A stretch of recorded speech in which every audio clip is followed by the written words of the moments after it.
네, 안녕하세요. NI지면 해설 강의를 맡게 된 김윤정 기자입니다.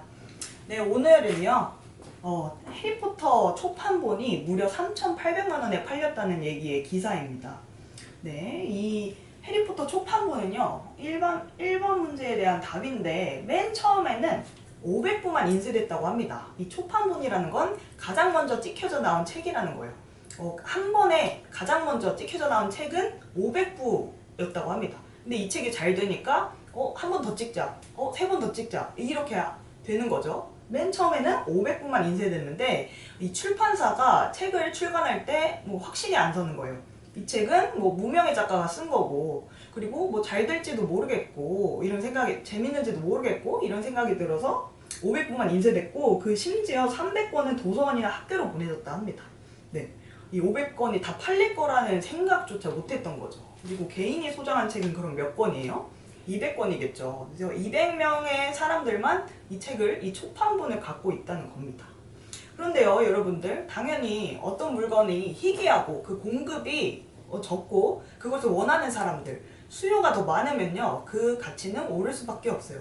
그런데 여기서 왜 이렇게 흔히 구할 수 있는 이 해리포터 책, 뭐 초판본은 구하기 힘들겠지만 지금 그냥 서점에 가면은 해리포터 시리즈 볼 수 있잖아요.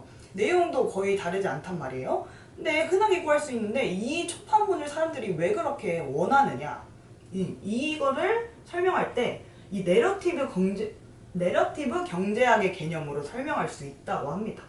자, 여기서는요, 사람들이 경제적 가치, 그 물건의 값을요, 숫자, 이 물건이 단순히 적게 공급됐다, 이런 생각 때문이 아니라 그 물건에 담긴 이야기로 그 물건의 값을 판단한다고 설명하는 그런 이론입니다, 여러분들. 그래서 단순히 희귀해서가 아니라 그 물건 뒤에 담긴 이야기 때문에 가치가 높아진다는 겁니다. 네.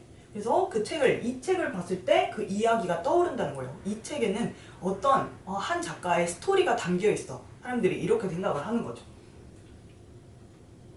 자, 그래서 해리포터 초판본에 적용해서 이 내러티브 경제학의 원리를 좀 생각을 해보면요, 이 책이 초반에 발간됐을 당시에 그 조앤 롤링이 이 책의 저자죠. 조앤 롤링은요, 상당히 가난하고 남편과 이혼도 했고, 그래서 혼자서 아이를 키우는, 직업도 잃은 그런 상황이었어요.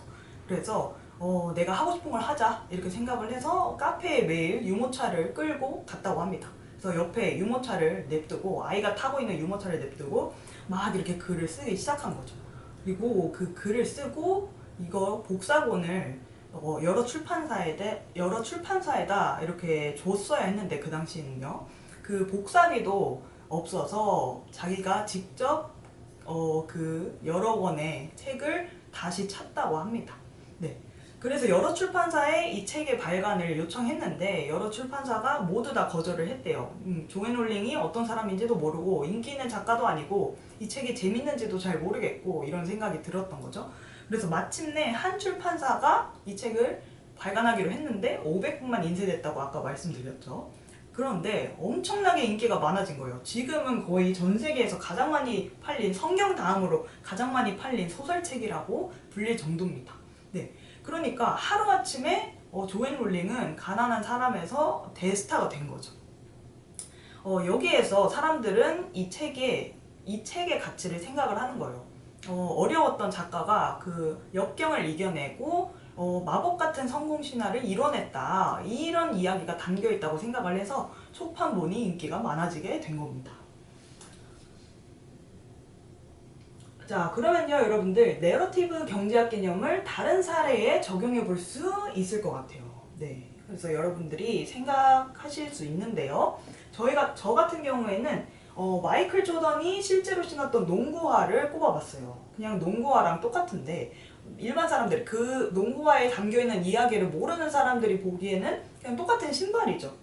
그런데 이 농구화 속에 이 신발을 신고 정말 뛰어난 선수, 세계적으로 가장 농구를 잘한다고 평가받는 마이클 조던이 이 신발을 신고 경기를 뛰었다라는 이야기가 이 신발에 담겨있다고 생각하는 사람들이 이 신발의 가치를 올린 겁니다.